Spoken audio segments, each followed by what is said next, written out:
calling our meeting to order at 9 a.m. This time we have the invocation by Pastor Terry Bush of Zion Church, followed by the Pledge of Allegiance. Thank you for your opportunity to provide the invocation for today's meeting. Let's pray. Father God, today is a day that you have made. I humbly invite you into this room and into these proceedings. I want to invoke your presence. So Holy Spirit, come. I ask you to bring truth, honor, peace, and humility into these proceedings. Holy Spirit, we remind all of our public servants of Jesus' words that the greatest among you will be your servant. For those who exalt themselves will be humbled, and those who humble themselves will be exalted. Father, I pray that every public servant will be reminded of their duty to be humble and to serve the interests of our community above their own.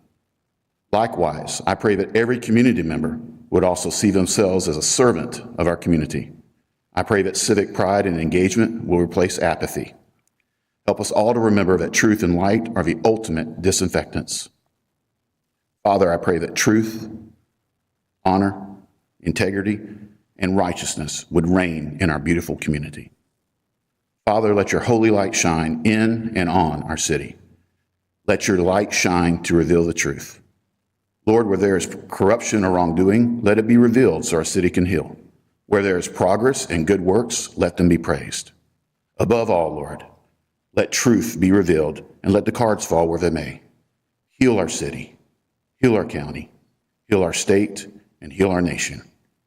Let personal agendas and grudges be set aside to work for the benefit of our city. We ask today to be a productive and beneficial meeting in the mighty and powerful name of Jesus. Amen. Pledge allegiance to the flag of the United States of America and to the republic for which it stands, one nation, under God, indivisible, with liberty and justice for all.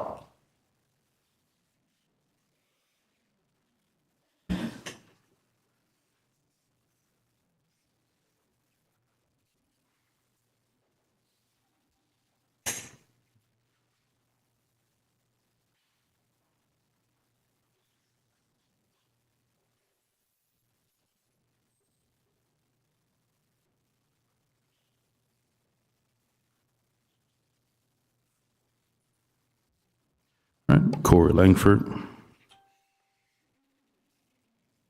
Good morning. I went to the table talk about the RV parking ordinance. I believe it was last Thursday. It was a little bit late. The oversight committee meeting went a little over. But anyway, I was kind of appalled at some of the stuff that I heard there. Number one, there was a big turnout, and I think the residents, got their point across. But what I was concerned with is to find out that we're using water meters to determine where the public right-of-way is. I looked through the ordinance and I couldn't find it anywhere, and I went to all these meetings, and I was like, man, who came up with this? So I asked the question multiple times, hey, could you tell me who instructed to use the water meters as a guideline to determine public right-of-way? And it was stated the commission on multiple times. So in your commission report, would you please identify yourself if you directed to use the water meters to determine public right-of-way? So, we got past all of that, and I'm like, man, this is ridiculous. So obviously something needs to change. The intent behind the original ordinance was don't block the street and don't block the sidewalk. It was pretty simple, right? But we somehow screwed it up, okay? So now we got to fix it. That's okay. I mean, the Constitution was passed, and I think there's something over 20-something amendments to the Constitution, so that's okay. We can amend the ordinance and go back and fix it. All right, so I think I wasn't opposed to determining a distance off of the side of the street. If you remember initially, I said, hey, we've got a non-standardized infrastructure in Lynn Haven when it comes to sewer pipes and water pipes. Remember, that was the two things that you guys are juggling on what to solve, right? But we've got a non-standardized infrastructure as it relates to public utilities. So that should have been indicator number one, not to use that, but that's okay. The common sense train has left the station, so we can't use common sense anymore to enforce this ordinance. So let's figure out a distance, all right, on how far we need to be from the street. Some have said 5 feet from the street, 2 feet from the sidewalk. I think that's extremely reasonable, you know. Well, the problem is if my neighbor can't back out even 2 feet off the sidewalk, what do? Well, the city has the ability to fix that as well. You can set a 5 feet from the street, 2 feet from the sidewalk distance, and then you can put a caveat in there that if a neighbor complains to the city for visibility issues, the city then can increase the setback for that property up to but not exceeding X amount of feet. We'll call it 10 feet if we want to call it 10 feet. I got a 2,500 truck and 10 feet off the sidewalk or off the street, I'd still be able to back out at my driveway. So that's what I would encourage you all to do today is figure that out, get some public input on what the footage needs to be, and go from there. Thank you.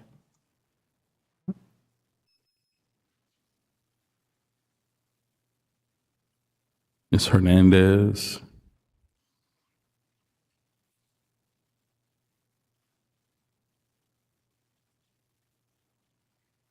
Hello, my name is Sherry Hernandez. I have been a citizen of the city for many years. This is my first commission meeting as a citizen. I sent you all an email after the table talk.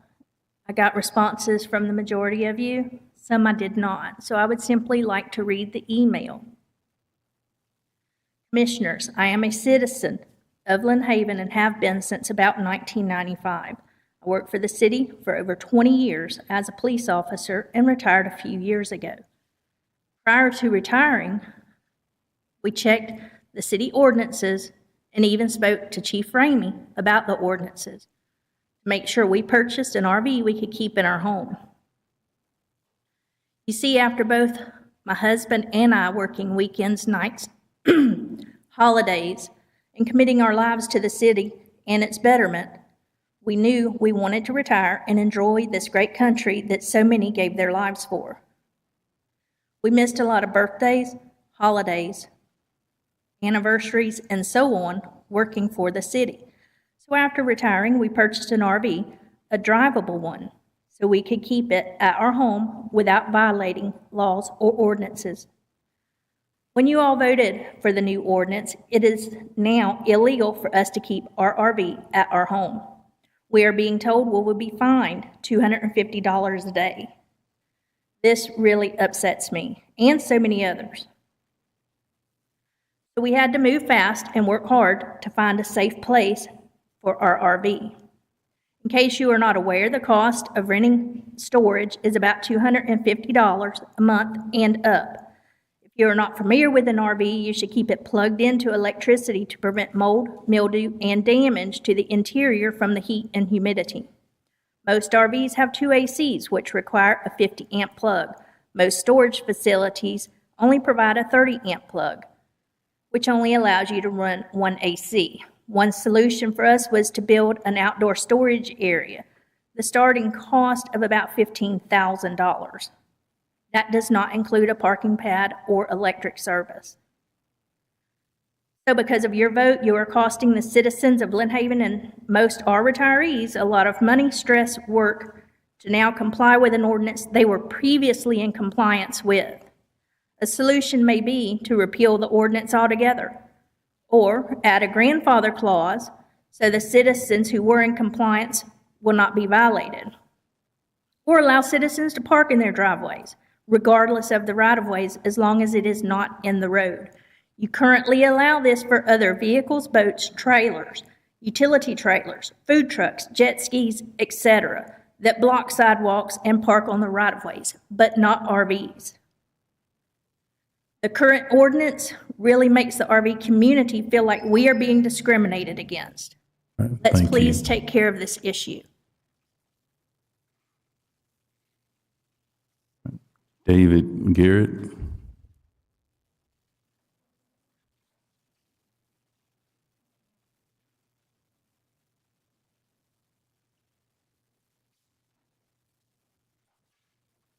Good morning. I'd like to speak on the RV issue. Just a little background. I'm a lifelong engineer. I tend to do things with technical details. So that's how I brought copies of a little diagram. Am I allowed to hand that to the to the We group? give it to the city attorney.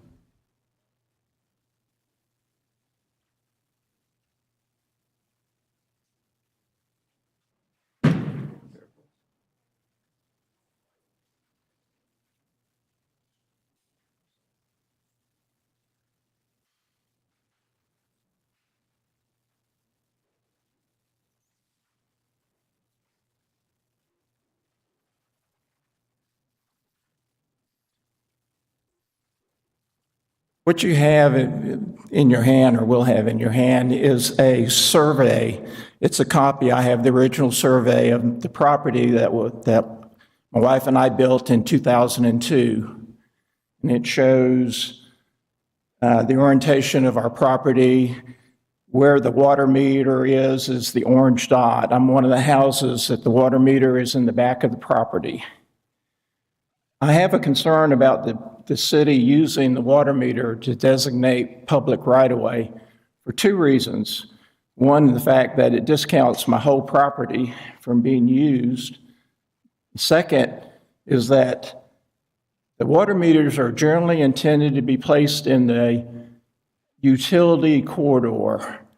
The easement that is on is private property with conditions that are written as a contract between the city and the property owner as far as use, what the city can do, or utility companies, and what the owner can do.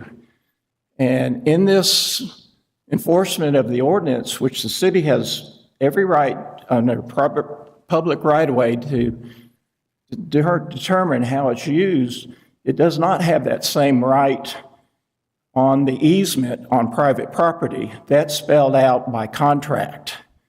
And so what this enforcement of the ordinance through the water meter is doing is it's putting an undue restriction on my use of my property.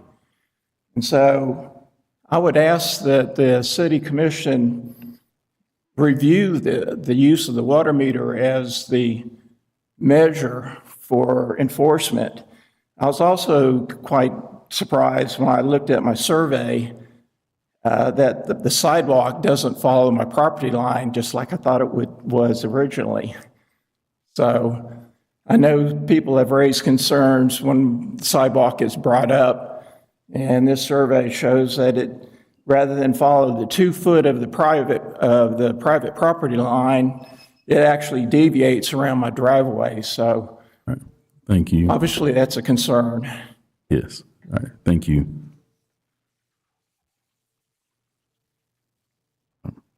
Anelia Bush.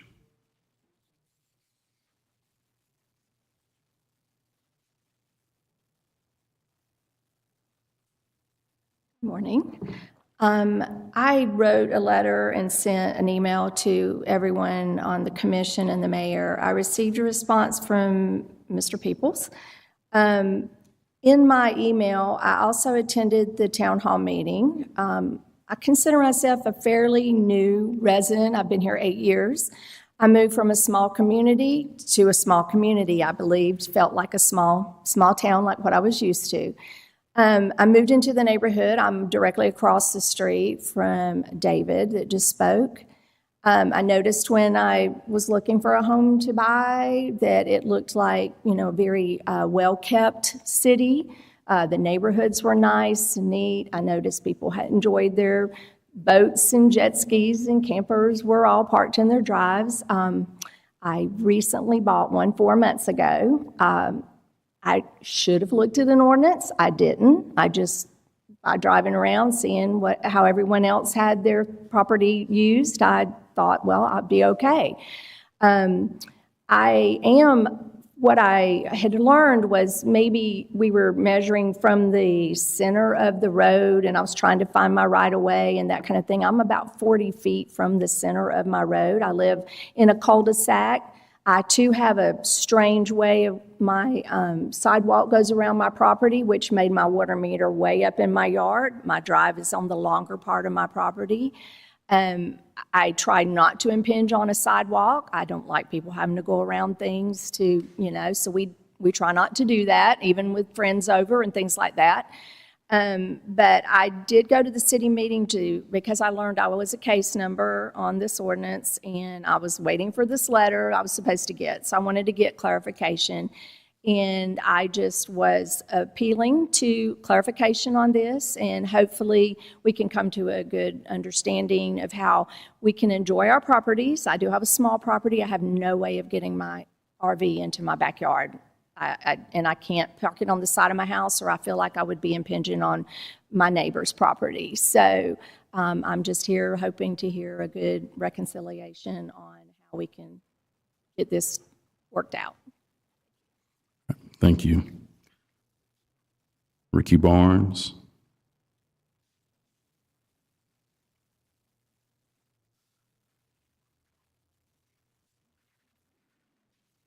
Ricky Barnes on 24th Street. The two went to the meeting. Ms. Gaynor it was informative. Got some good ideas, got some mixed reviews, but overall, it sort of going to put us in a new direction, specifically, and hopefully not do anything with these water meter things. I appreciate every commissioner returned my call or email, every one of them. They come up with their thoughts and ideas on what is happening, what they hope to do and hope to gain. I'm one of them that brought up, of course, everybody wants to be safe. Being on a street where our water meter is like 15 feet from the front of the house, which I still park there with my cars. RV is well inside the right-of-way sign. I made mention of public the telephone poles, power poles, being pretty much a standard. After riding around the town a little bit, found out that some, like mine, were probably 8 or 10 feet off the road, and then I saw a street with 10 or 15 feet off the road. So that maybe's out. A measurement from that side of the road maybe is something to consider. If the water meter thing is an issue, I think it's on my private property then. I'm sure when all my houses, the houses were built on our street, it was just, yeah, stick it there. Stick it here on all of these houses because it's less pipe for me to run, contractor. But I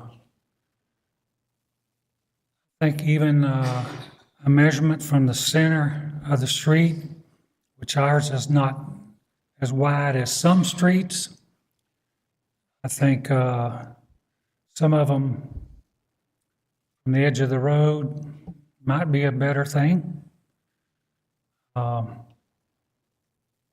Just some of the things don't seem to have any common sense to them, but I think y'all can settle on something that'll make everybody happy, work hard enough. Back to Miss Gaynor, the road was patched. Some of it's coming back up, but it was patched. Chief Ramey, saw some attention back to the stop sign on our street. Thank you. That's your time. Okay. Thank you. Walker.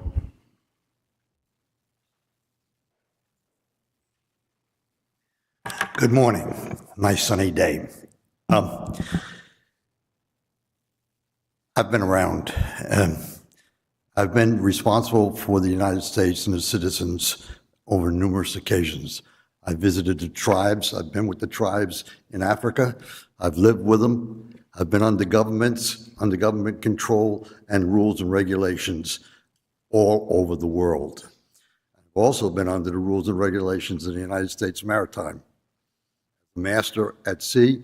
I'm responsible for the running and control and safety of the vessels under the protection of the United States flag. I've been protected by the Marines in embassies overseas under fire when insurgents wanted to get us. I've been protected by United States naval cruisers offshore of the embassies to take the people out. I've been with governments. This government we have here has been so mismanaged since the days of John Lynch that I'm really ashamed. You just can't make a decision. You're not centered around the people. That's what I was trained for, centered for the people and the protection of the United States. I'm not the only one. There are civilians overseas dying for you to protect the rights of an American and that flag. This RV thing is ridiculous. This government here that we have now has got problems. It is mismanaged. It has been mismanaged since the days of John Lynch. It's too bad. You cannot think for the people. For example, you're in a building right now that doesn't have a CO. Illegally, you're in this building that's unsafe. You have a government that says things but doesn't do it themselves.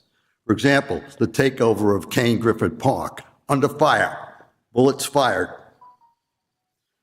The criticism came out to all the citizens of this town rather than the people that did the incident. They got away scot-free, and shots were fired, and you know it. What you say for us to do, you don't do yourself. That is with the RV, that is with this building, that is with your government. You've got problems. You got to straighten it out. Make a decision on the RV problem today. Thank you very much.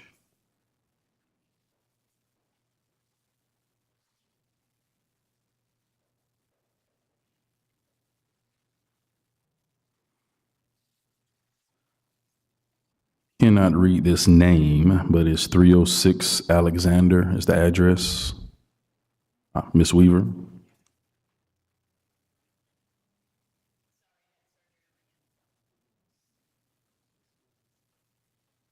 I have two things. One, I don't own an RV, probably never will, but the people in my neighborhood keep their stuff up very well.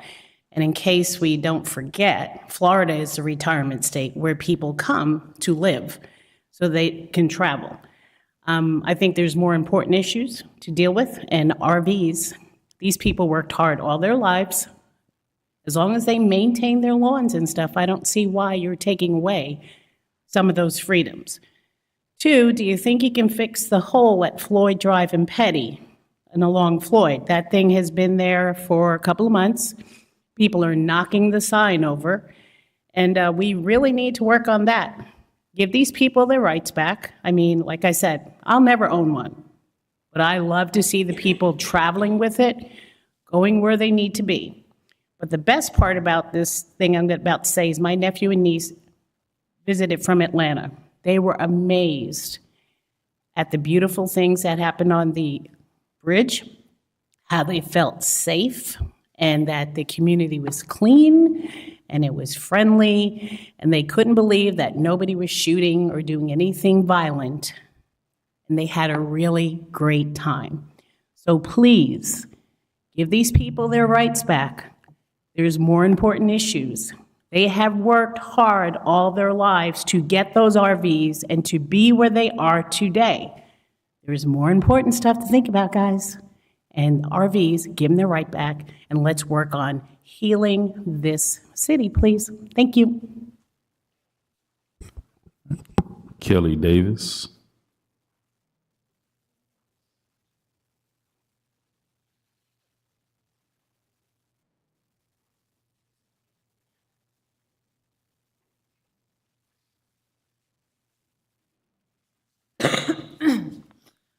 Good morning.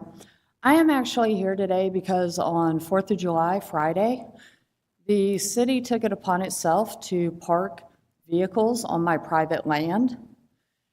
And when I went out to talk to the deputy or the sergeant, I apologize for, about it, I was lied to repeatedly from Chief Ramey, the deputy chief, and several of the police officers about why there were cars on my private property. I have been told that I am not allowed to sell parking spots on my private property because of some ordinance or I need a permit or something. If I'm not allowed to sell parking spots and have people park on my private land, then I'm sorry, but the city darn sure isn't going to do it. I know you weren't charging, but I don't want people parking on my private land. Several of my signs were stolen. My land was chewed up by tires. There's an area in the back where it's very easy for people to get stuck. And all of that would have been on my liability, not the city's. The problem is, I understand mistakes happen. The problem is that I was lied to. I have the lies in screenshots, text messages, everything else. They have all been sent to Judy Tender because, unfortunately, when I email you guys or call, I hardly ever get answers. Thankfully, Judy does actually respond to me. I do have an invoice right here for the signs that I had to replace that were stolen that would not have been out there if the police had not been parking people on my land in the first place. So I would like to be reimbursed for my signs, and I would honestly like an apology from Chief Ramey for what happened because the deputy parking, or the sergeant parking people on my land was doing so under instructions. I have a feeling that'll never happen, but I would like to be reimbursed, at least since I can't get the damage to my land replaced. I would at least like my signs replaced. So thank you very much. Christy McElroy.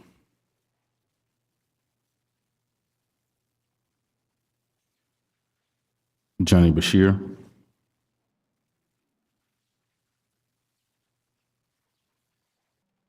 Yes, this is about the recall Mayor Nelson petition business.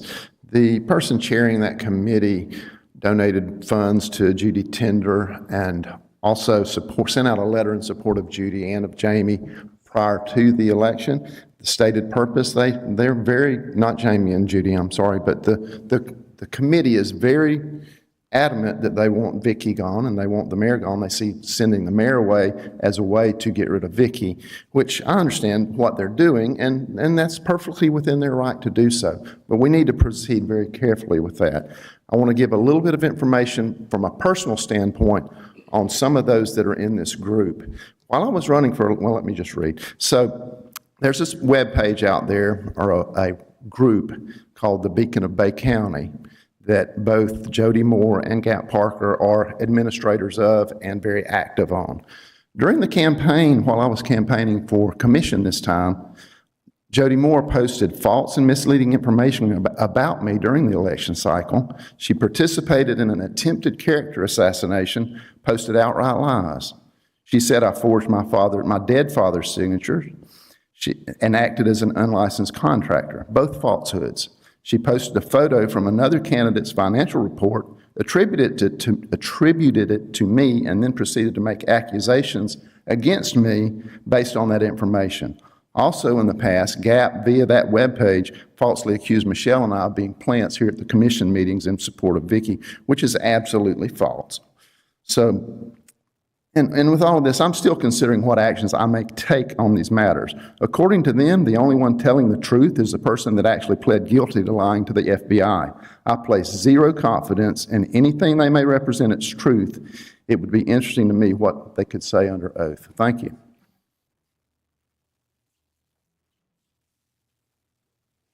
Melissa Smith.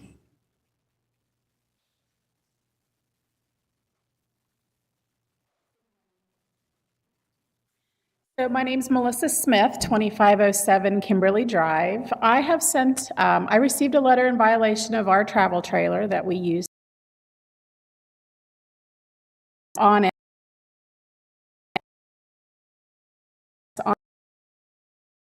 Including Mr.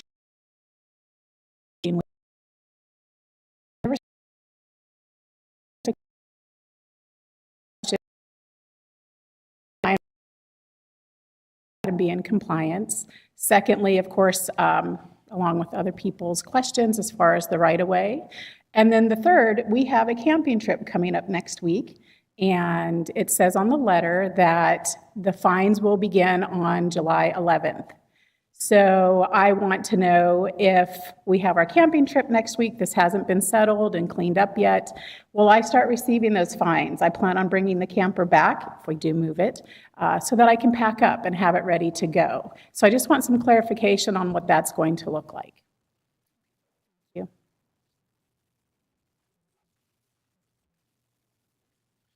you. And Jerry Parker.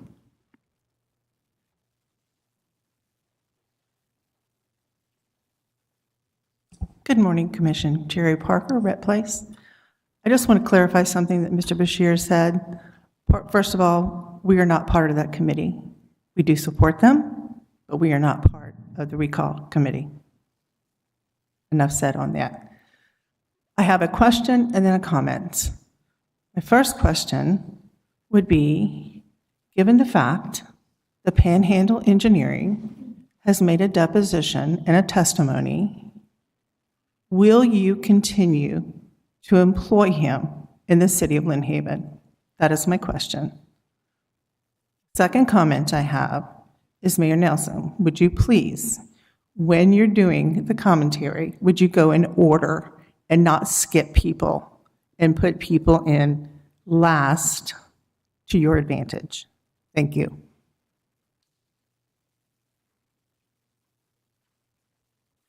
Thank you for your public commentary.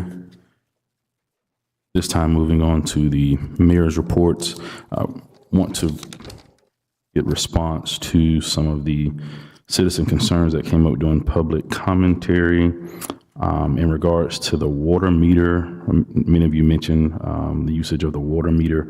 City manager, do we have clarification on the using the water meter for the public right-of-way measurement? Mayor, that was at the end of the meeting. I think that Chief Ramey actually asked what would that clarification be in terms of where they would measure it. I think he turned around to Bobby and Chris and asked that, and water meters were where they said that that would be gauged from during the meeting. I think it was during the meeting, if I'm not mistaken. Okay. All right, and Ms. Hernandez, Bush, and Davis and Smith, I don't have any emails in my email account. So I'm not sure if it didn't go to the right email address, or I checked my junk as well, but I don't have any emails for Hernandez, Bush, Smith, or Davis as well. Also, in regards to shots being fired at Kane Griffin, is there any? No, there were no shots fired at Kane Griffin.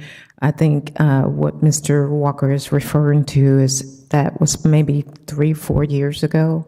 Some shots were fired at Kane Griffin, but there was nothing happening that I know of in the past weeks or whenever he's alluding to it may have happened.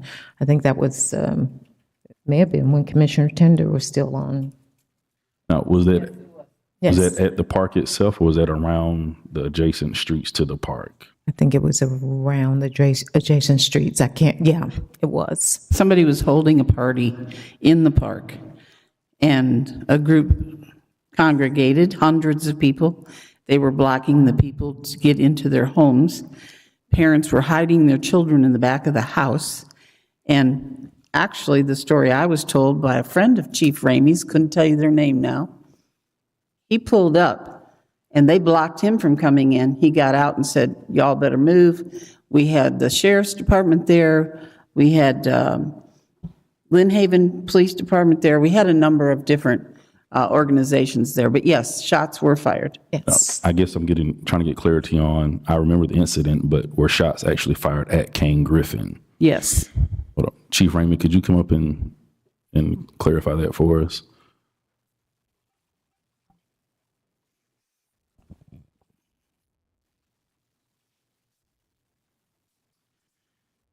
This confirmed was about 3 years ago, and I want to say it was on Memorial Day weekend or one of the weekends, and the shots were fired, and they were fired from a residence a couple blocks away. Okay, so not at the park itself, but at a couple of blocks over from the park. Right. Okay. All right, thank you.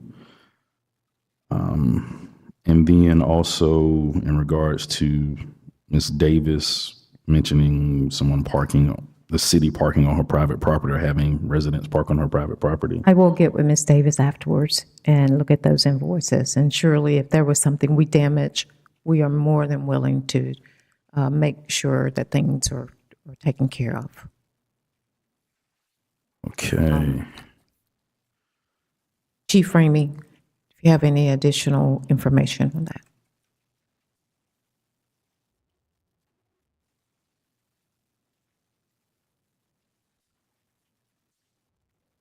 Yes, ma'am. This lot was confused by one of my officers. It was a human error. We have a lot at 3rd in Missouri, and he parked at 3rd in Montana.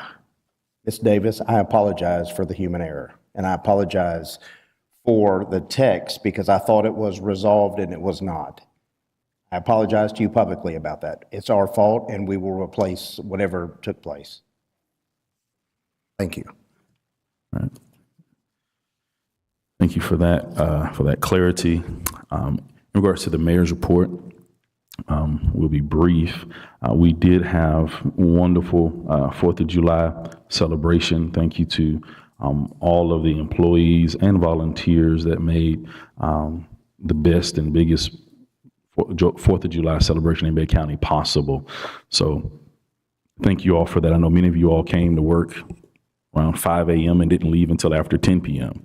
So thank you all very much for all the hard work you did to make it a great event for our entire community. I met several people at the event that were not from Lynn Haven, as we always do. And so they were very delighted and excited about the wonderful things that they experienced at that event and all the events that we host. So thank you all very much for continuing to make us the best city in Bay County and Northwest Florida as well.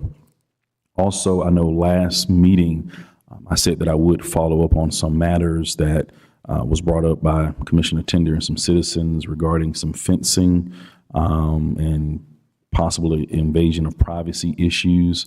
We did reach out, city staff, city attorney did reach out to the landowner.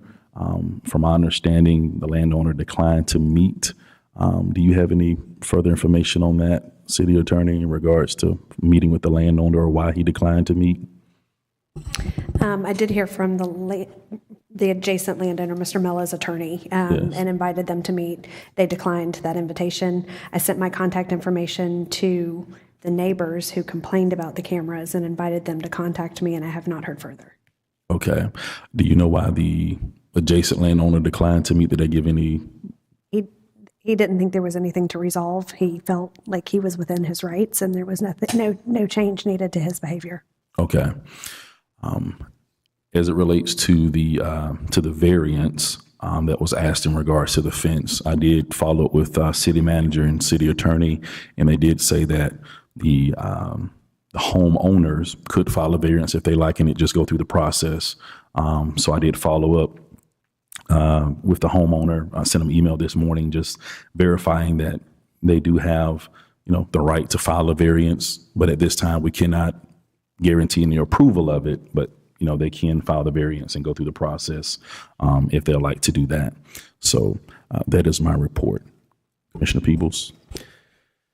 Thank you, Mayor. First, I want to say that thanks to everyone that made 4th of July happen. It was a lot of fun. The parade was awesome. You know, there was full of events all day at Sheffield Park and then Kensall, and it was a hot one, but it was fun. And I appreciate all the staff and all the citizens and everyone that came out. It was a lot of fun. And thanks to everyone for the opening ceremony, making that happen and all that. It was great.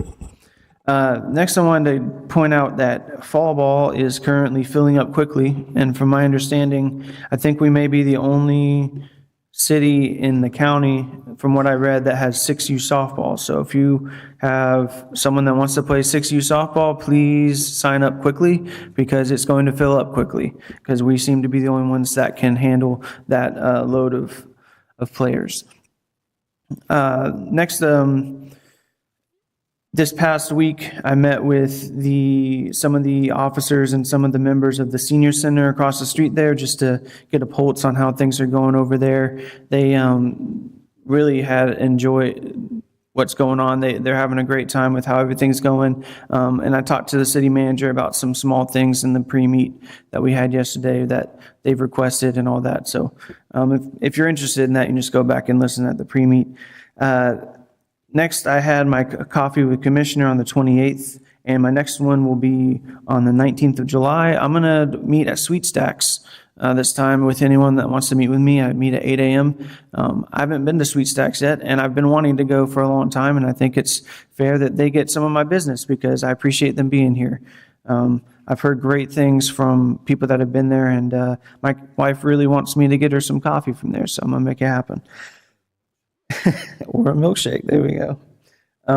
So as far as the water meters, Mr. Langford asked in our report to talk about them. So yeah, that was, I can confirm that what the city manager said is that after near the end of the meeting, Chief Ramey did come up here and ask about the water meters. That was my fault. I did not recall that happening. And I apologize for that, but we're here to resolve it today. And so whether I can't talk for anybody else up here on what we're going to vote on, but we are going to talk about it today. I can guarantee that.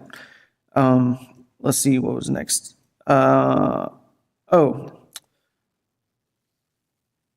also want to clarify again that the whole point of the RV thing was not to take rights away.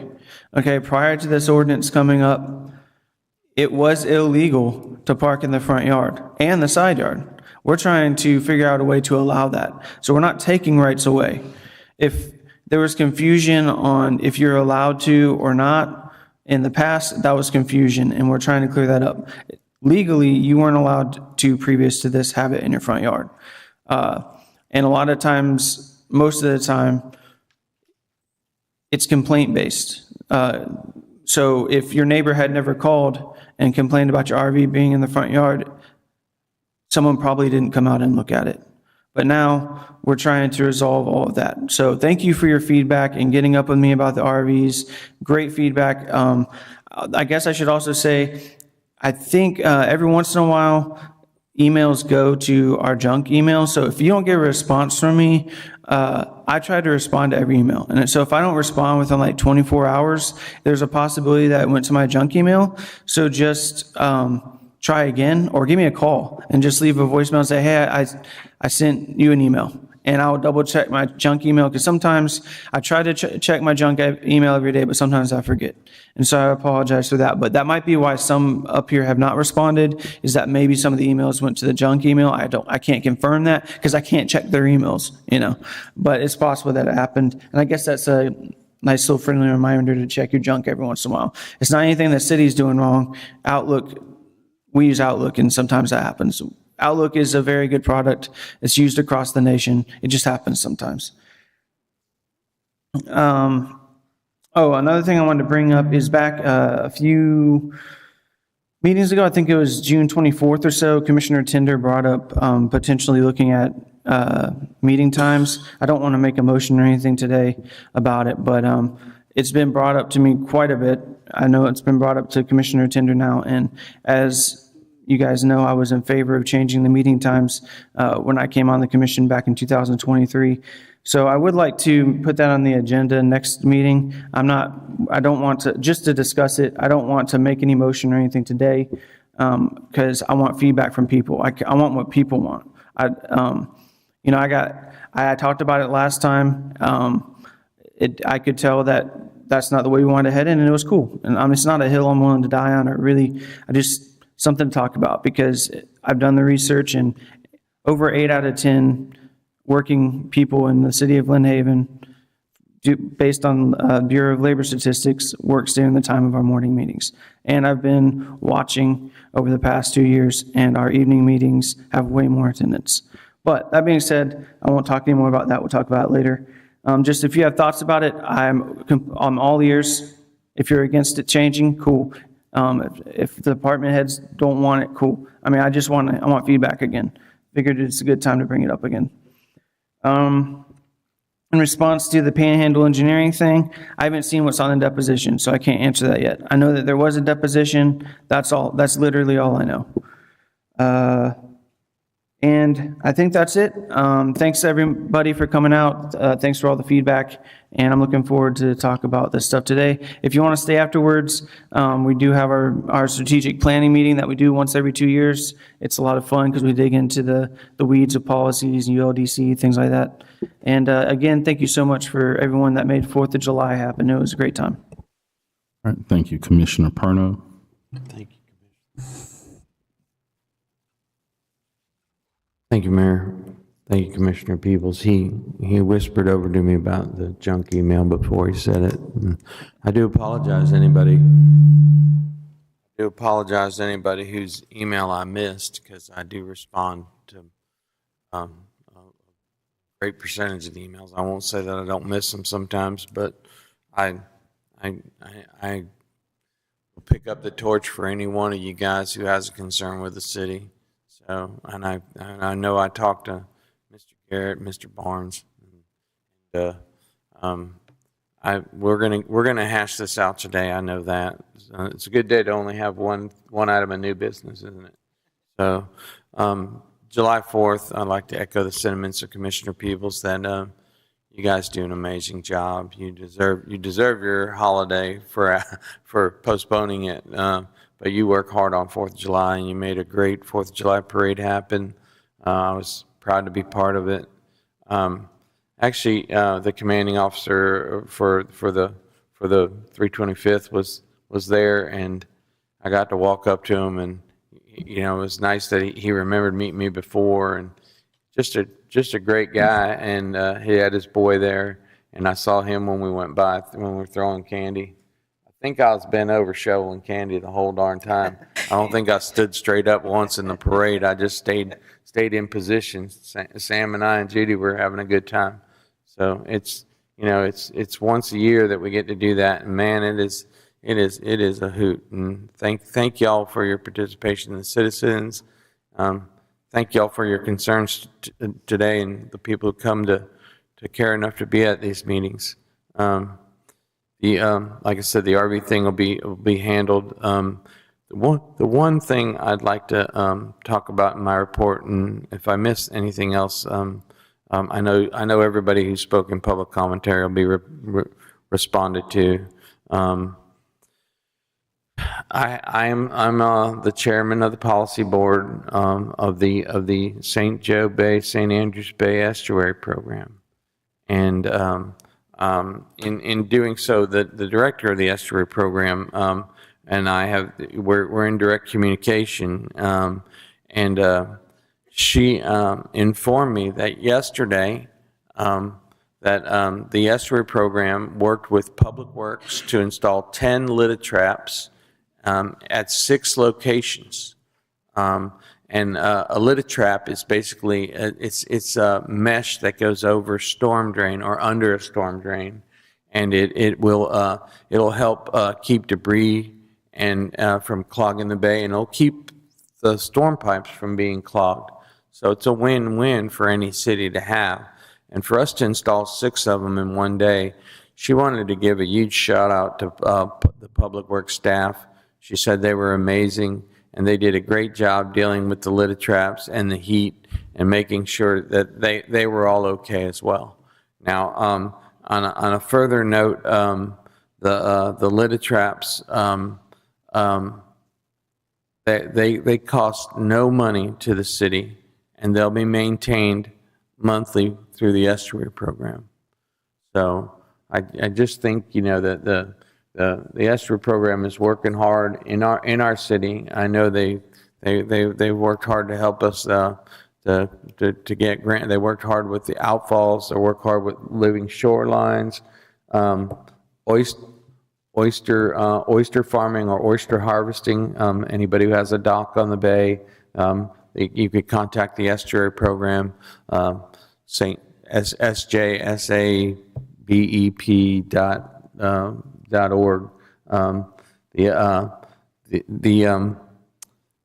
There's a great need for this estuary program. It's just getting started, and with any program, national program of designation or regional program of designation within estuary programs, they enter into these things called interlocal agreements, where just like every municipality that is impacted by the estuary will be asked or requested by the estuary program to make an annual donation through their budget.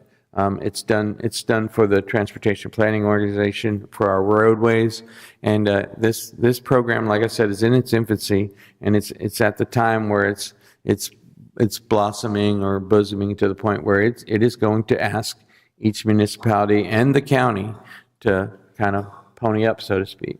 So today at our strategic planning, I believe the city manager is going to present a summary of the estuary program and the letter that's requested. That I asked her to email it to me, so and I asked the city manager to share it with the commission, because this is probably the first time you guys are hearing about it. But city manager responded to me and said that she would present it today in our strategic planning. And I do believe that Ms. Jessica Graham, the director, she was talking to me this morning. She would like to maybe pop in. So I'd indulge the city manager after the meeting. You can let me know about what time we're going to do that, so we can get a hold of Jessica if she wants to stop in. She will be presenting at our next meeting, correct?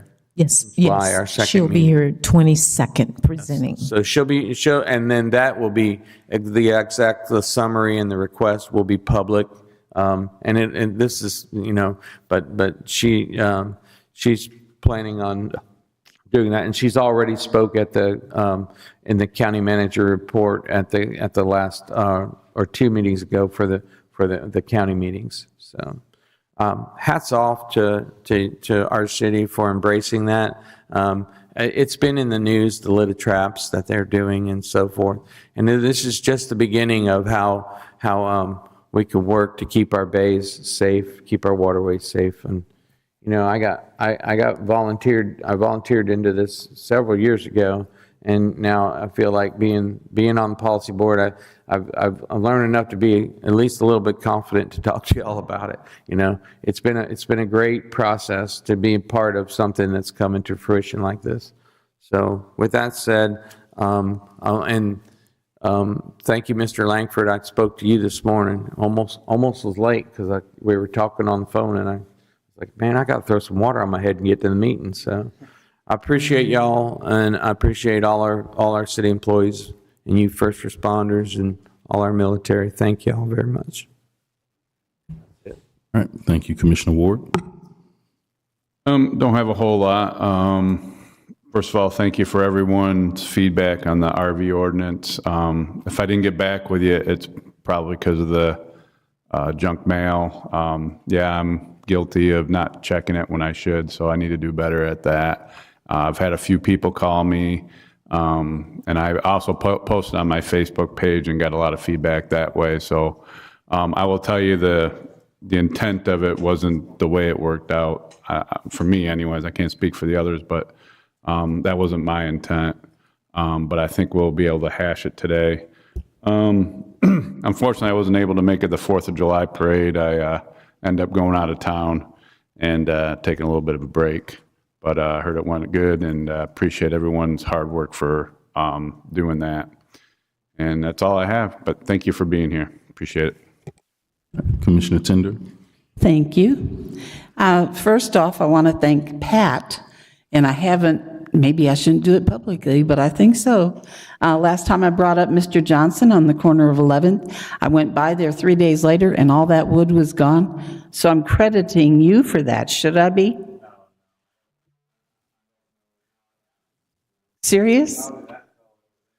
Okay, well, whoever took care of it, thank you very much, because I went by and here I thought, oh, Pat said he'd call him, so I gave you credit, and okay. We got it. Remember, I texted you and asked for his number. I couldn't Yes. get his darn phone number. And Yeah. Chris, so I think Chris went out. Well, and took it care looks of great, and I know he's planning on keeping that up because all the trees and all that business, but thank you. The other thing I wanted to bring up was the mailbox for the senior center.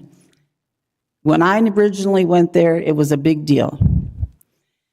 There was always a blue mailbox where anybody could put their mail to go out, sitting right out here for years. That was the mailbox that I was trying to get replaced. However, I suggested it go at the senior center. As Sam said, he went over there, discussed it with them again, and only one lady wants it. So if that's the case, so be it. I was just trying to replace the one that, was out here and thought it would be more convenient for the senior center. So unless they come back or somebody wants to speak up about it, I guess we're just going to let that go. As far as the situation with the camera out at Castlemara, I appreciate the mayor getting in touch with him this morning. He's probably at work, but he'll get the message today. I still feel that situation is very unsafe. I think it needs to be addressed. And other than that, the 4th of July was very hot at 130 degrees. That's what it felt like. And with 2 missing off the float, Pat's not kidding, we were like this. I was sitting in a chair, flinging candy, T-shirts, hats, through an opening this wide, and just trying to throw them as hard as we could because we had 2 extra huge buckets to get rid of, so we just kept combining them and throwing everything out. But the kids certainly appreciate it, and I have to say I was counting down streets. Say, okay, guys, we're on 5th Street. We only have 6 more streets to go. Watch, intersections, let's get rid of this. And we counted down until we got rid of all of it, but it was great fun. And I think everybody did a wonderful job, as they usually do on 4th of July. And that's all I have. Thank you. All right, thank you. City Manager? Mayor, the first thing we will do is Employee of the Quarter. And this Employee of the Quarter was nominated by her former boss and the leadership team. We had several nominations that we looked at. This particular employee has gone beyond her job duties. You will see her sitting in when CJ goes on vacation and takes over putting together all of the minutes and getting them out. When her former boss had a very, very bad accident and broke one and sprained one of her wrists, she was willing to really just be her second set of hands for everything in terms of getting her here, making sure she got home, doing all of those things, day-to-day duties. And she just went above and beyond. And we just want to say thank you. The Employee of the Quarter is Vicki Harrison. Would you come forward?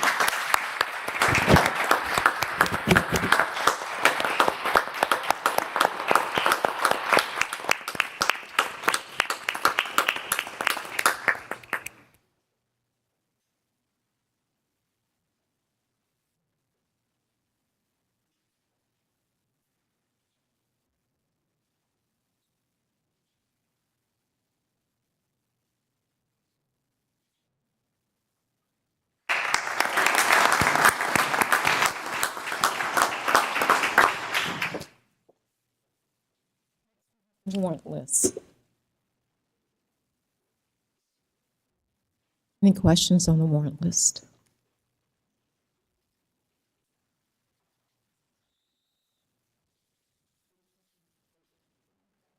I just saw you. Went, oh my. I do have some questions. Yes, ma'am. The first one is Emerald Coast striping for $31,000. Can you tell me what we striped? That's 9th and Ohio Avenue here when we redid this intersection. We put up parking stripes, or what kind of stripes for No, ma'am, $31,000? the right turn lane on this side to go up Ohio Avenue, that was done several weeks ago. Okay, was that done for the parade? It was done before the parade. We actually had to go through FDOT to get their permission to put in a right turn lane, a dedicated left turn lane, right turn lane and straight, and then same thing on the opposite side. Right by the grocery outlet. Like Yes. you don't have to swing around cars anymore. They made 2 lanes at the intersection on both sides of the road, here and across the street. Right, they need to repair the one on the other side, because when you pull up to that, you can't even see it on the street. I mean, that's just me for $31,000. I'd like to be able to see it when I pull on it. The other one is $14,700 to McCall's sod. What did we sod for that kind of money? I've got 16,963. Is that what you're asking about? Sure. One moment, please. I have charges. It's many projects. The Streets Department, the Parks and Grounds Department, again, the Streets Department, and a little bit of money to the Stormwater Department. I have a copy if you would like a copy. Hi, if you want to come up and tell all of those things that were done, that'd be great.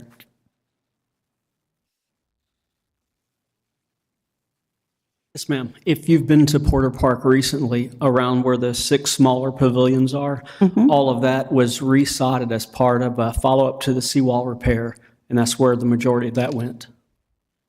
Wow, okay, thank you. Yes, ma'am.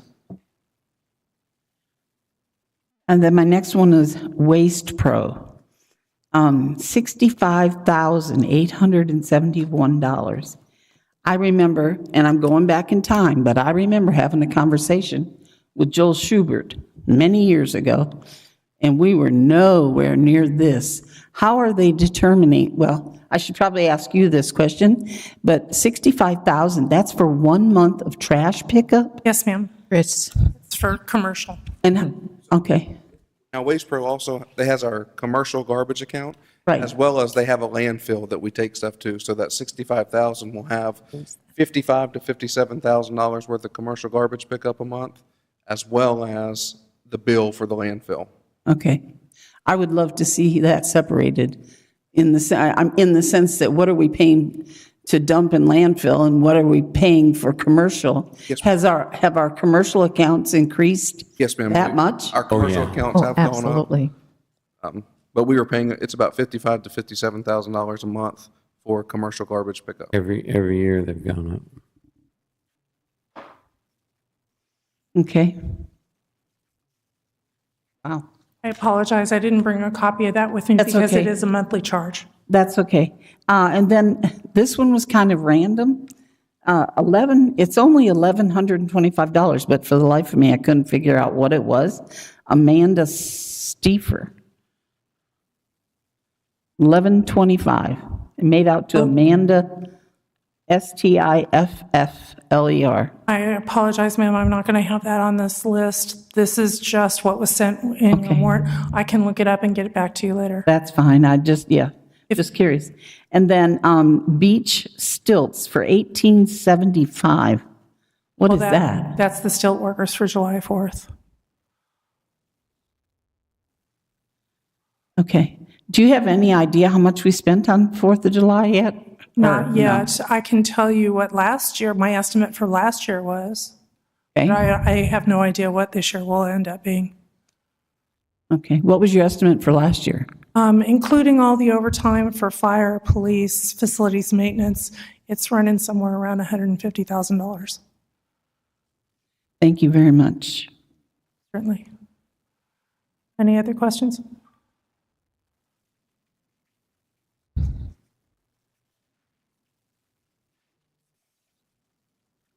Finished?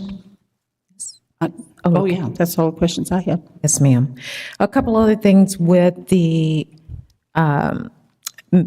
city manager's report. Yes, again, thank all of the staff. This was a huge event, a huge undertaking. Everyone, if you don't know by now, attends our July 4th parade as well as that night. And thank you to Blair Marketing and Communications for going out getting many, many sponsorships for July 4th. And all staff that worked tirelessly from our 5 a.m. in the morning to 10 o'clock at night. It's really, really a great event, and we're glad to see so many people out. Congratulations to the Lynn Haven All-Star 10U, and you probably have seen they brought home the Dizzy Dean World Series Championship. We haven't had a World Series championship since 2011, so that's really a big deal for the youth here in the city of Lynn Haven. And I just wanted to bring to your attention someone that was a longtime resident here who passed, which was Elizabeth Libby Tennell, and services were on July the 3rd. She was always at these commission meetings, a well-respected resident here in the city of Lynn Haven, and just very active and dedicated to the city of Lynn Haven and other areas. And so I just wanted to recognize her and give tribute to her for all of the work she had done in the past in support of the city and just in support of city of Lynn Haven. And Mayor, that's my report. All right, thank you. City Attorney, any updates for us? Yesterday, you asked the commission to submit suggestions to the city manager for revisions to the ULDC, and I wanted to submit one of my own. There was a new state law that passed regarding the requiring the administrative approval of plats and replats. That's inconsistent with your current process, so in the next meeting or two, I'd like to bring you an ordinance that makes your processes consistent now with state law. Yes, if you'll bring that next meeting, please. I have nothing further. All right, moving on to our consent agenda. Approval for minutes 6/24/25. Approval of the residential incentive program application for the development at 863 East 12th Street. And approval to authorize the mayor to sign Amendment 3 for the CDBG Community Block Grant. And approval to declare asset TH Pump 23426 an asset 25/8 surplus and auction off. Is there a motion for this agenda? Motion to approve. A second. All right, motion by Commissioner Perno, second by Commissioner Peebles. City Manager, if you call the vote. Commissioner Perno? Yes. Commissioner Peebles? Yes. Commissioner Tender? Yes. Commissioner Ward? Yes. Mayor Nelson? Yes, motion passed. And now moving on to some old business discussion of Ordinance 1177 relating to modification of RV parking standards on residential property. So this is something that we did discuss on yesterday and said that we would hear from residents today and have a little more discussion on it also. Prior to our discussion, is there any initial input from city attorney, city manager regarding this ordinance?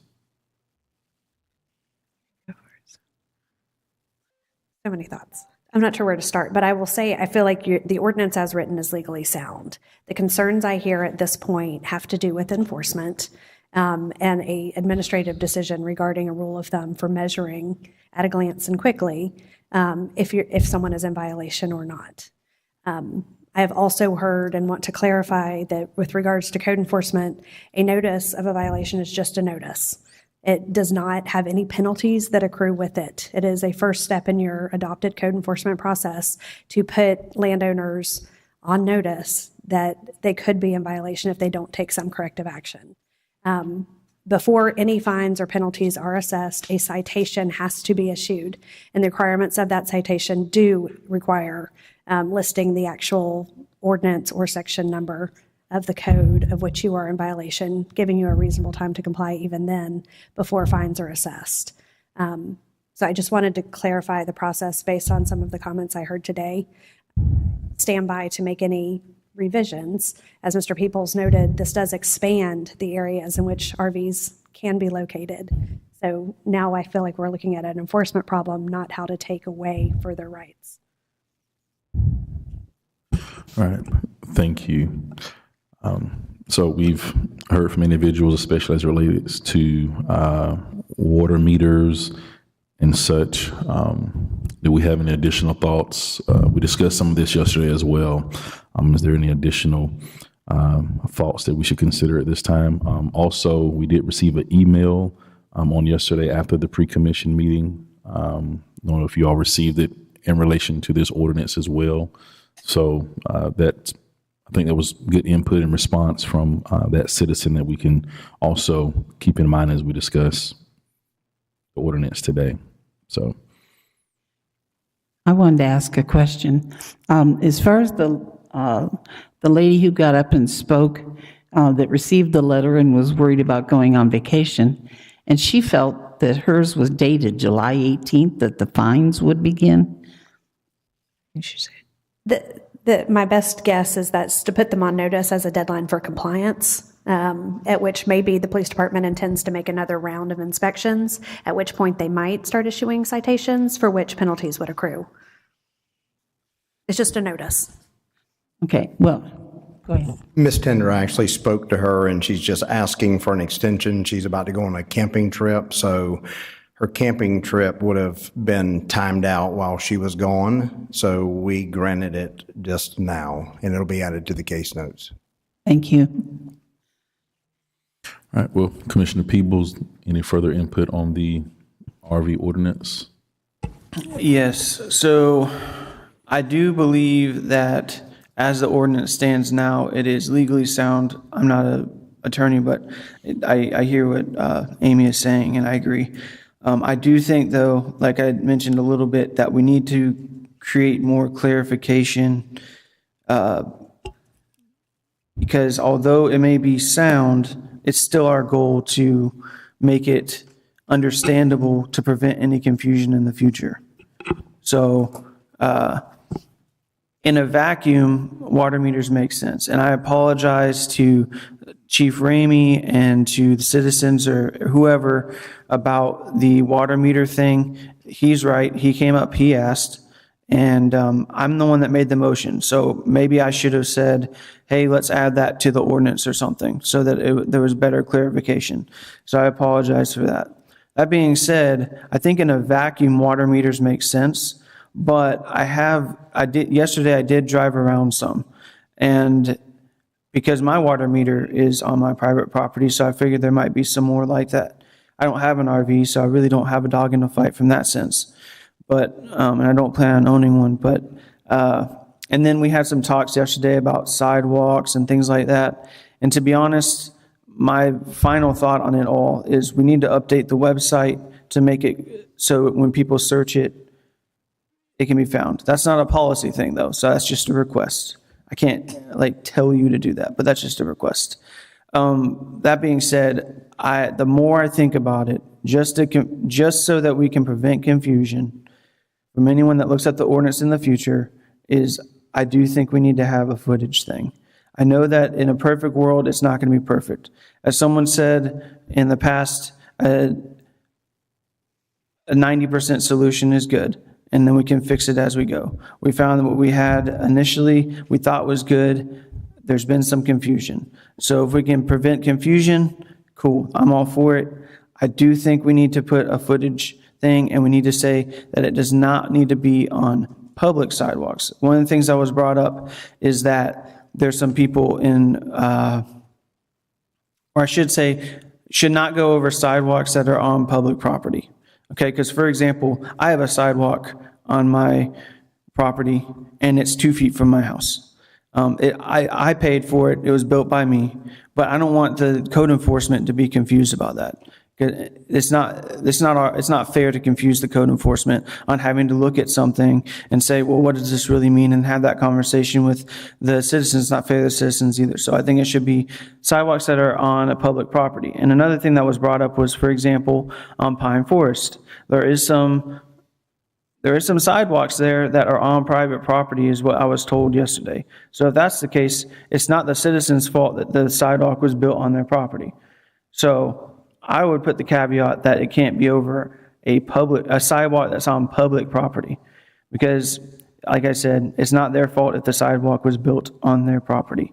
Those sidewalks were built years and years and years ago. So I don't want to give the impression that the current administration went in there and started putting sidewalks on private property. I don't know if it's just over time, there's been like creeps in the variances or what have you, I don't know, but there is some instances where that has happened. So I don't want to penalize citizens for that. But again, the goal here is to allow people to have stuff that they didn't have in the past, for those listening. But my suggestion is, whether it's 5 or 10 feet from the side of the road, code enforcement can just bring a tape measure with them. And honestly, as far as public sidewalks go, I would say just not over the sidewalk. Like the 2-foot buffer, that's cool, I guess, but if they're not on the sidewalk, they're not on the sidewalk. You can just take a piece of wood and put it like this on the sidewalk, and if it hits the RV, it's on the sidewalk. But that's my suggestion. I'm not making a motion or anything right now. I'm just giving my opinion. Commissioner Perno, do you have any additional input to what Commissioner Peebles has said or in response to citizens? Having heard everybody's concerns that emailed, having spoke with people, the ordinance was passed.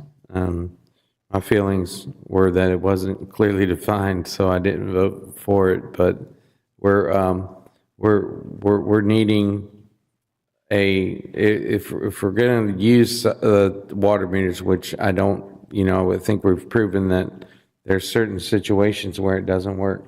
And I know we agreed to do case by case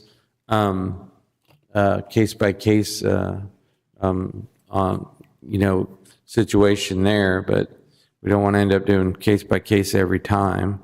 A number of feet from the edge of the road, because sometimes there's not sidewalks. What are you going to do?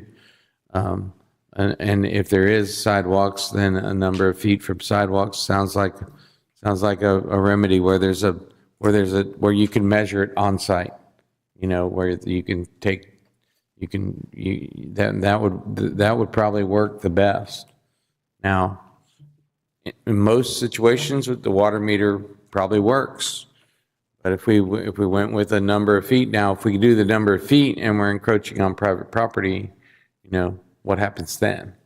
So, the ultimate goal, I don't want to debate. I'm just throwing it up there to where we may have doubt on that or not. But the ultimate goal is, man, when I'm backing out of my driveway and my neighbor has an RV, I don't want to be in the road or on the sidewalk before I can see around the man's or woman's RV. So we've got to just keep in mind that it's got to be, it's safety. That's the issue. So let's decide on, what we think. You take a pickup truck, you could still be, your butt end is not out in the road or not on the sidewalk, and that's the distance you need. You know what I mean? So you can see around an RV. So is that 8 feet? Is that 10 feet? What do you want to say? So that's what we got to agree on. So that's where I'm at. All right. Commissioner Warwick. So I know one question I had yesterday was, what about regular cars and that parked in sidewalk? And it was explained that there's already things in place for that. You can't. So there's already things in place for that. Maybe we should just do away with this entirely section A and just refer to that. Got it. You understand what I'm saying? Yes. If it's already out there, then just abide by what our current parking requirements are. And I guess the only question would be if it would include the backyard, side yard, or driveway for the cars. But I do understand what you're saying. Right, yeah, I would hope so. Yeah. That's something we can look at to see what that ordinance already says, and then we can make a note to refer to that in regards to that. So, okay. So if we did that, I would think they could park it in the driveway. And there's probably something that talks about sidewalks, whether, they can't block sidewalks. And where they, because I've been to plenty of houses, especially when campaigning, and you see them all over the place, so.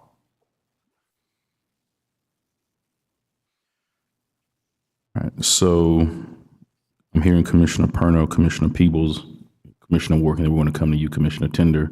But before my thoughts get too far from me, so as opposed to, so Commissioner Peebles is referring to footage, Commissioner Perno is referring to some level of public safety. I know before we talked about sort of this triangular window in regards to public safety, and then you're making reference to just looking back at what the other ordinances say that we already have in place for regular vehicles. Okay. So if we get clarification on where they could park at, if we did refer to that. So city attorney, she's looking that up. So she's working on that while we're. Well, I meant, because I asked yesterday, Chief Ramey had stated that regular cars can't park on sidewalks. It's not in our ordinance. Oh, that was me that said that. I was referring to the ULDC section that says that. You did say that also. Yeah. I was referring to, in the ULDC, it says, I think it's either any vehicle that's 17 or 18 feet, something like that, or larger, can't be in the public right-of-way after 10 p.m. Well, there's that part, Yeah. part. But Florida State Statute, Amy 316.1945-1A2 specifically speaks about no parking on a sidewalk. It's illegal in Florida according to that statute, as to obstruct pedestrian pathways and can be non-criminal infraction. So it's covered in Florida State statute. Okay. All right. So they would still be able to park it in backyard, side yard. If I understood correctly, you only want to delete sub A, so it would actually be unlawful for any person to park or store any recreational vehicle except in regularly licensed parks. It would no longer allow it in a residence. I get what you're saying. So if we said kept entirely within the backyard, side yard, or the driveway, not blocking sidewalk. And if it's not, because there are some residents I've seen where they don't have a driveway. So if they don't have a driveway, I would say at least 10 feet from edge of road, not covering any utility access points. Do we want to add the reference to the Florida State statute on the sidewalk? Sure. Just to show where we got that from? Yeah. And what about just measuring 5 feet from the edge of the road, 2 feet from the edge of the sidewalk? I say we go whatever Florida statute says. Okay.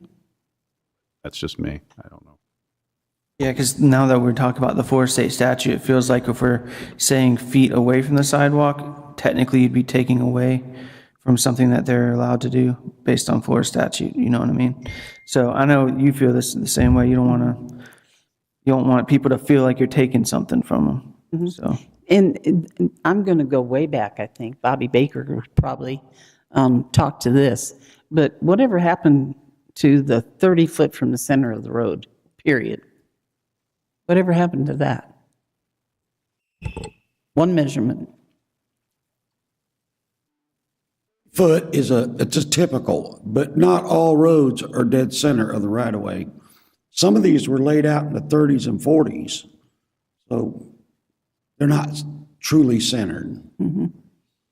Was that back during your time, or? No, it wasn't that far back. It was long before that, but I know several that they're shifted because of ditches and things like that, so you can't totally rely on it, just like you can't rely on the water meters 100%, power poles, sidewalks, I think it goes back to what I was saying. We're trying to standardize something on things that are not standardized. Right.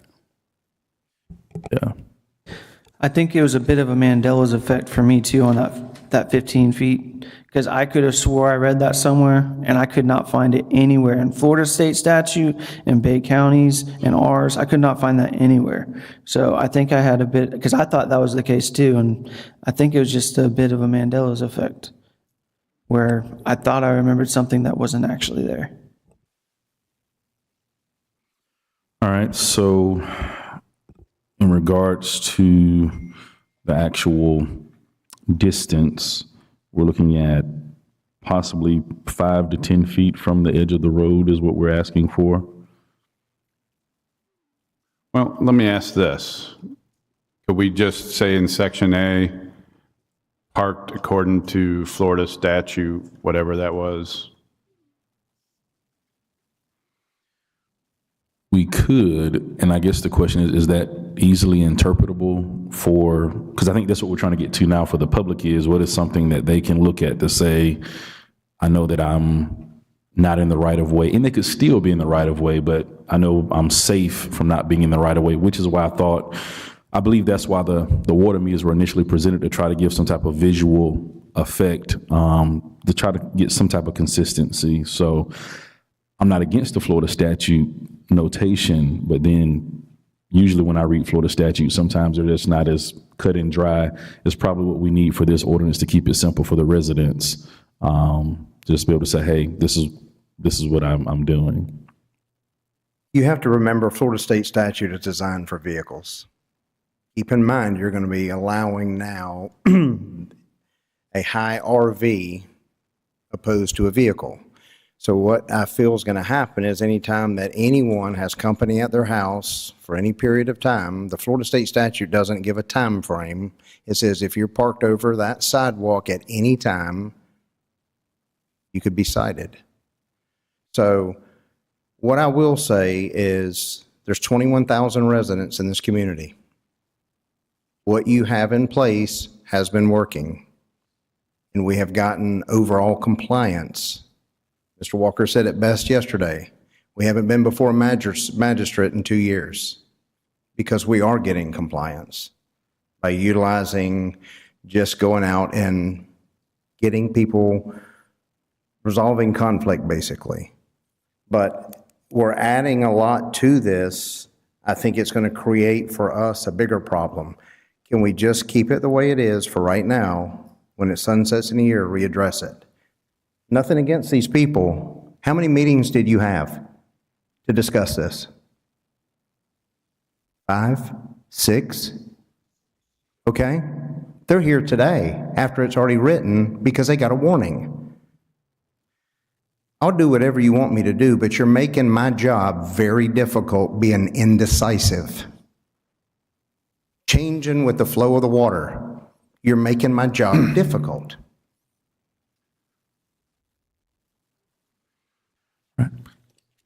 Any other input, City Attorney? To echo a little bit what Chief Ramey said, you adopted this ordinance 30 days ago-ish, with the assumption that there were 300 homes that were in violation, or 300 property owners that were in violation. He has indicated that by passing this ordinance, just on the side yard permission alone, that number of possible violations shrunk by half.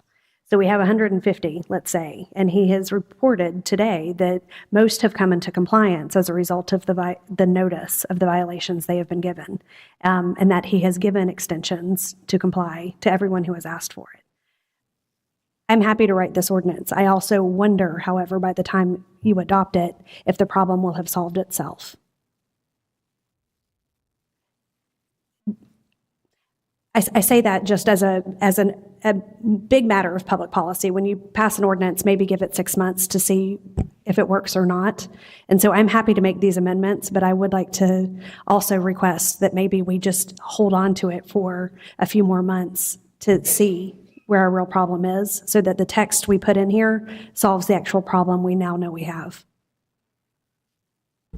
But isn't half the situation the water thing? Isn't that half of our problem?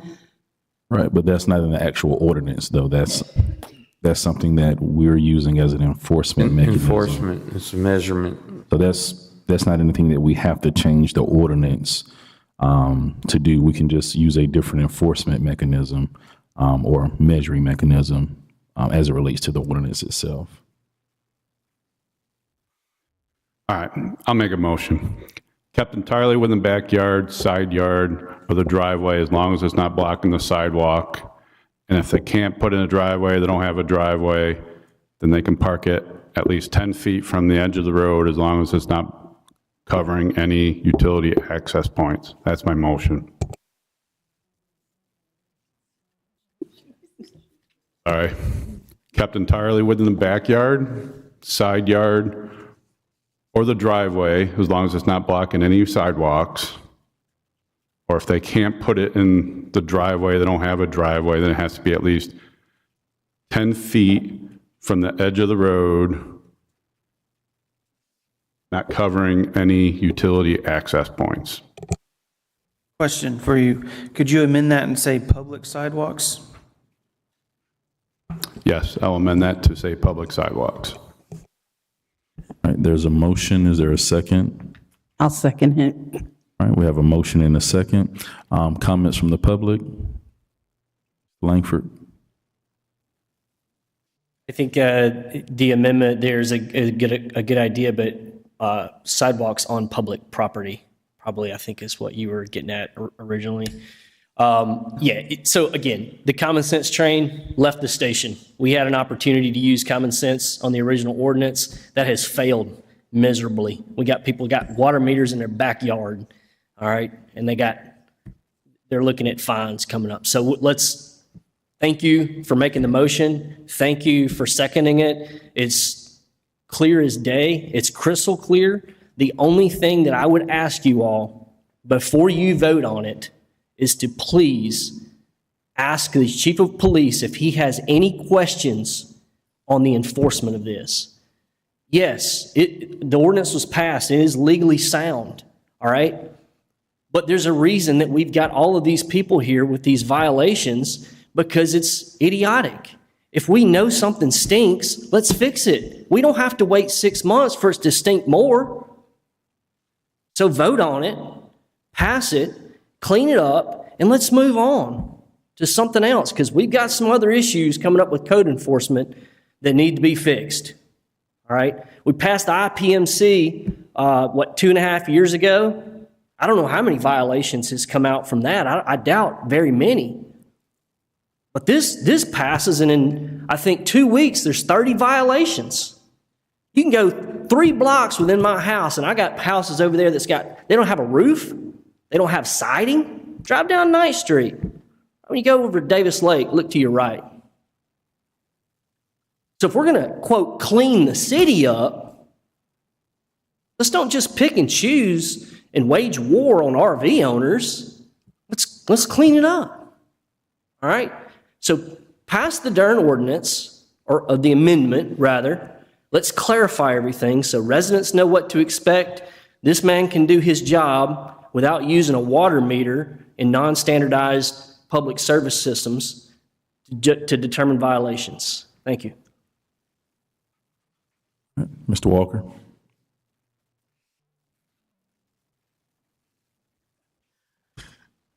If it's not broken, you don't have to fix it. Been working fine. The rule is, if you have a license plate, you have insurance on a vehicle in Lynn Haven, you can park it 24 hours a day, anywhere, on city property and everything included. And there's no cutoff on that. However, Chief is correct. Cody's correct. Make it simple. It's simple. Some of the streets in my area don't have water meters, don't have poles, do not have easements, do not have numbers, do not have houses. How the heck are you going to control that? And I'm talking 3/4 of the CRA area. This is simple. You've got it. Put it in effect, and like Sam says, let it run. If it doesn't work, you can clean it up very quickly. But if you make it simple and everybody understands it, they're going to live by it. The days of the Gestapo code enforcement people are over. Mr. Lynch is not here anymore. These guys have been going out lately and talking to the people, finding out what's wrong and solving the problem locally. That's what this community is about. Keep it simple, make it easy, they understand it, and code enforcement can do what they have to do, and the police don't have to be hamstrung. Thank you. Mr. Bashir, and then we'll go to the next row and just go row by row from there.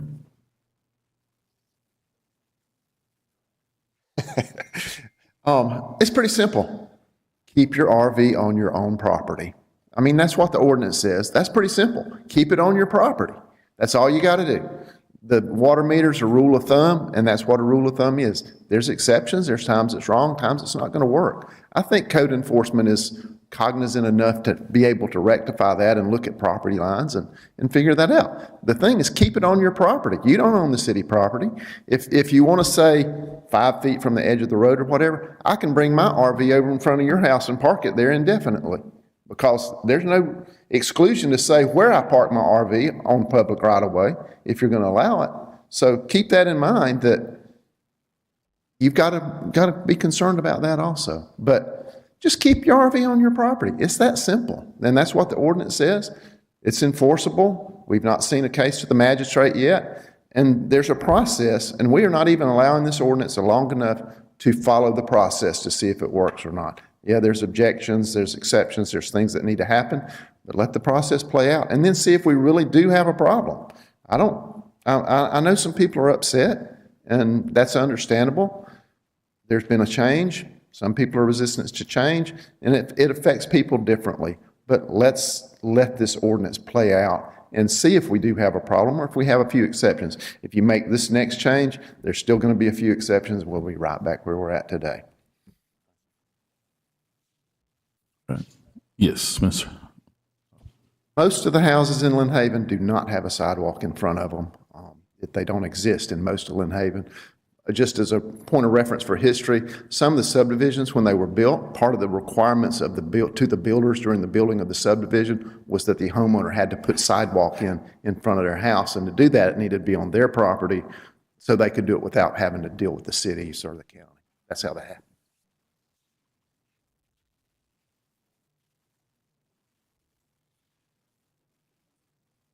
Again, it's Ms. Hernandez.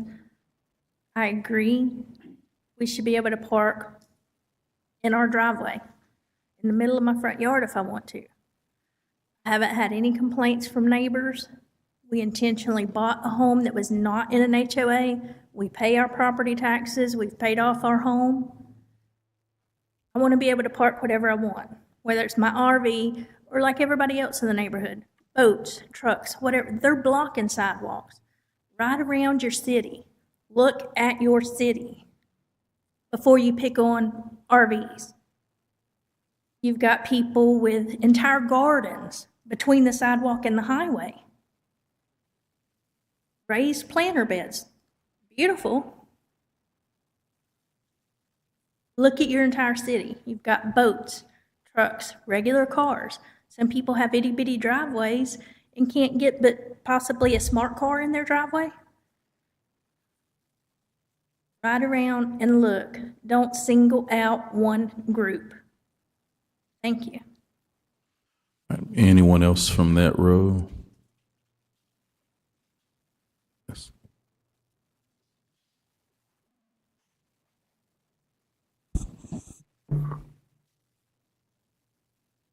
First of all, I'd like to thank the board for considering this modification to the current ordinance. I know it's a motion. I think it's clear, it's visible. As a property owner, I can see exactly what I need to do if I have an RV. If I'm contemplating on buying an RV, it's really clear. You have a public sidewalk, you stay behind it. If you don't have a sidewalk, you're a certain distance from the road. It's very, very understandable and enforceable. Unlike the current situation, which is very confusing, and I realize there's exceptions, but you know, I don't feel good being on the exception side of the ordinance. So I think this does a lot to clear things up, and I would hope that you would consider it. Thank you. Anyone else from these rows? Anyone from the back on this side over here? All right. Anyone over here?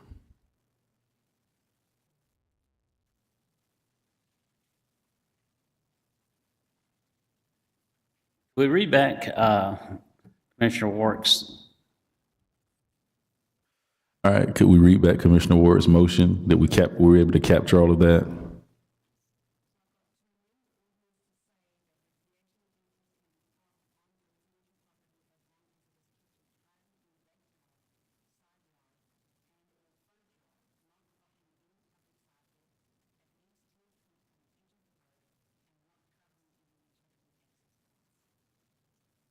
Well, I don't know if that entirely covers it. Basically, what I was trying to say is you can park it in your driveway, entirely in your driveway, anywhere you want, as long as it doesn't block a sidewalk.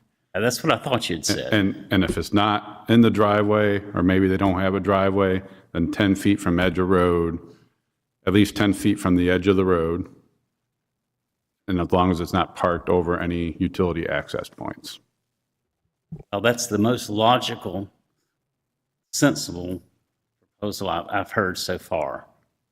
I'm an old retired IT person, and logic and define rules sort of is what I'm used to. And I can see that everybody has an edge of the road. So, and a footage marker or in your driveway, both meet the logic requirements. So I think that's fantastic. Thank you, sir. Anyone else from this side for public comment? I'm in the minority on this, but I like the old code. I have so many RVs in my neighborhood that weren't there for a long time, and exactly what's happened, I thought what happened is people see there's RVs. You don't think to look at a code when you move somewhere, and the RV, you know, I'm just against them. That's my opinion. My thought at the beginning of this, it's been months and months, was the commission was pretty weak-minded, because they're like, oh, let's just see what Panama City does, instead of having this conversation months and months ago. So I don't think it was managed right. I wish it was different.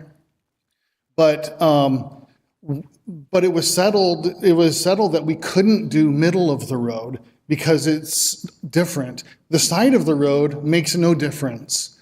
How is the middle of the road not okay to use, but this edge of the road is okay to use? It's not, like we said, it's unequal. It can't be equal at the side of a road and measuring 10 feet up. So I've lost on this, and it's okay.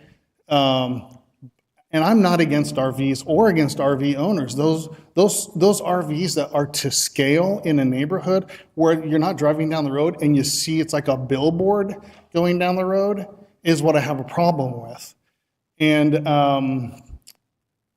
I just think keep it like it is and let it go. You're going to make a change and you're going to have 30 more people here complaining that it's not suited to them. So you have to draw the line somewhere and just stick with it. And that's all I have to say. All right. Additional public comments? All right, this will require 2 readings, right? Or is this the, 2 readings, and it needs to be approved by the planning board as well. oh, it does? It amends the ULDC. Okay. Thanks. I'd like to make a comment if I could. So just to talk about the people parking on, you could come and park on your road. That happens to me every single day because I live by a school and I know that that's not my property, so I don't complain about it. But I think we just need to have, maybe as a community, have kind of help educate each other that you do not own your property. Your private property does not go all the way to the road. Look at most people, I think, don't realize that. So when they say someone's parking on my property, there's a good chance they're not. In fact, they literally every single day except for the weekend, I have probably 10 cars on what people probably think is their property, but it's not my property, and I'm not going to complain about it because I know that it's not mine. They're there to pick up their children. It is what it is. So and also it's in the ULDC that you can't park large vehicles after 10 p.m. So if you see that, please report it because it's not allowed. So if you have a problem with someone parking their boat on the public right-of-way, call it in because it's currently not legal. And if we find out that we want to make that legal, maybe we have that conversation in the future. But this is not singling out RVs because other people are parking in the public right-of-way. They're not supposed to do that for more than 24 hours. So if you have a problem, if you see that happening, report it. That's what code enforcement is there for. You don't just ride around. If you're riding around and you have a problem with something, you don't know what you don't know. So report it to somebody if you have an issue with it, and staff will take care of it. As Chief Ramey said, the code enforcement is very good with working with people. So report it, we'll figure it out. But I just wanted to reiterate, this is not picking on RV owners, it's literally doing the opposite. All right, thanks. City manager will call the vote. Had a motion by Commissioner Ward, second by Commissioner Tender. Commissioner Ward, Yes. Commissioner Tender, Yes. Commissioner Parno, No. Commissioner Peebles, Yes. Mayor Nelson. No. Motion passes. Meeting adjourned. You're invited to stay for our comprehensive or our strategy workshop that'll be going throughout the day. So our first session will begin at 11 o'clock, and then it'll go from 11 to 11:30. Then we'll break for lunch.